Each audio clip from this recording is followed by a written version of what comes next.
बीच बीच में टपकता मुकेश जी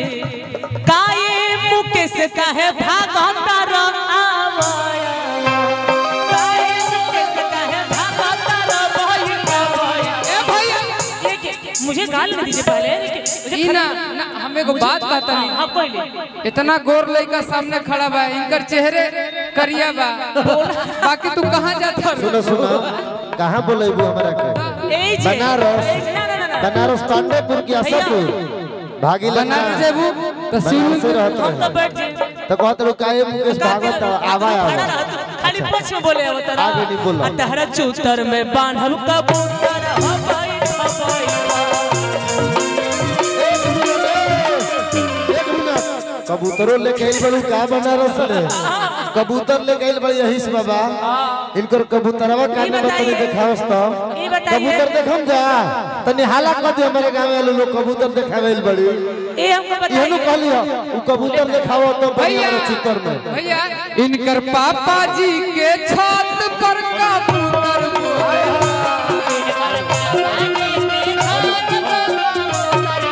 इनकर पापा जी के छत पर कबूतर बोलेला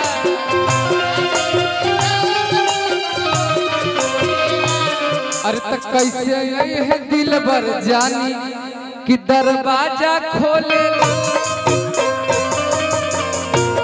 भैया हमर काबे दरवाजा खोले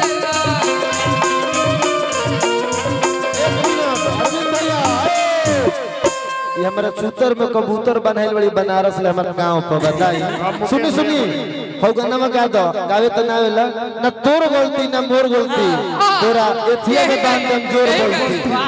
तनी मर भाई तो सुनना अभी से बोला थे इतना कि तोर गलती ना रे कबे वो मोर गलती आ तोरा एथिया में बांध दे बडोर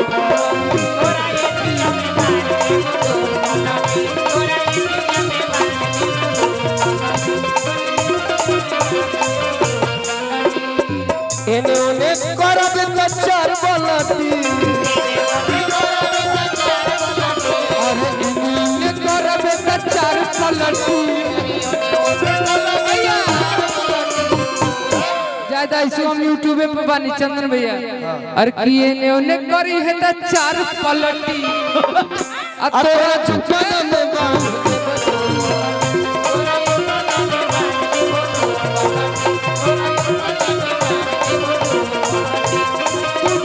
भैया चलो देखो तो जी घबराता है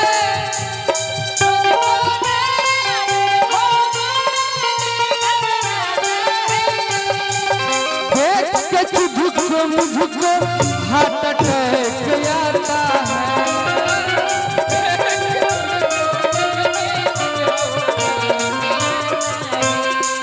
तोरा एथिया में बांध लई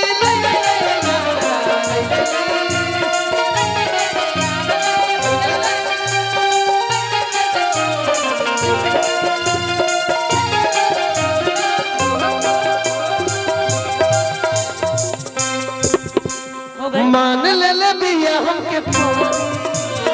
मान ले ले बिया हमके भैया अगरबत्ती ना कि कबया धरेली अगर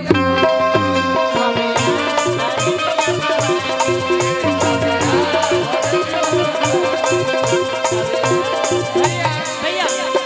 अरे चुप रहेंगे चंदन के धरेली अगर बात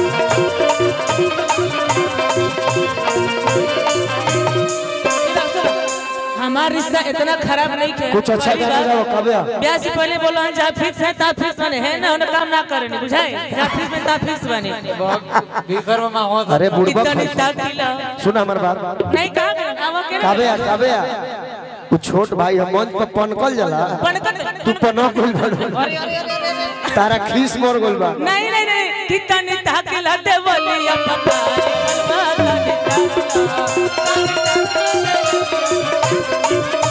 ओ तब हर लिखल बा